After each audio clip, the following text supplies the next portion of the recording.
So this is just a quick reminder about how we organize our periodic table. So the first one, Group 1 metals, called alkali metals. These guys are the most reactive metals on our periodic table.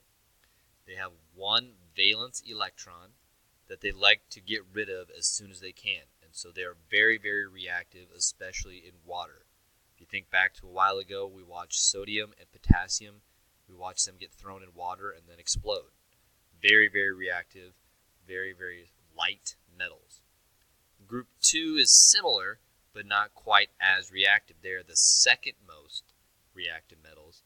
They have 2 valence electrons, and they're not as reactive. They're called the alkaline earth metals in group 2. Then we have the middle chunk. These are called transition metals.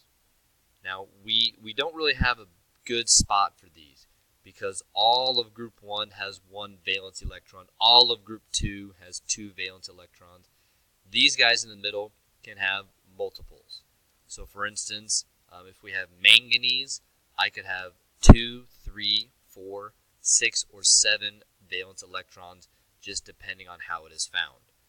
Nickel and copper can have different, what's called oxidation states, or different numbers of electrons in their outer shell. Those are things that I'm not really worried about having you guys test on, as long as you know that these guys don't fit in anywhere else and have a lot of different electrons in their outer shell. That'll be good enough for me. Over on the other side, group 18 is called the noble gases. These guys are not reactive at all. They have a full valence electron shell. They have all the electrons they want. They just want to be left alone. So these guys are not going to form any compounds. They're not going to react. They're just going to be left alone. Whereas group 17, they have 7 valence electrons, and they will do anything they can to get that last one. So these guys are very, very reactive. Fluorine is the most reactive nonmetal, and all these other guys are poisonous if they come in contact with you because they just want to react with anything around them. And then we have something that's kind of in the middle. So over here, these are metals. These are our nonmetals. And then there's what's called a stair step that kind of goes down and it outlines our metalloids. So boron, silicon, germanium, arsenic, antimony, tellurium, polonium. These are all metalloids.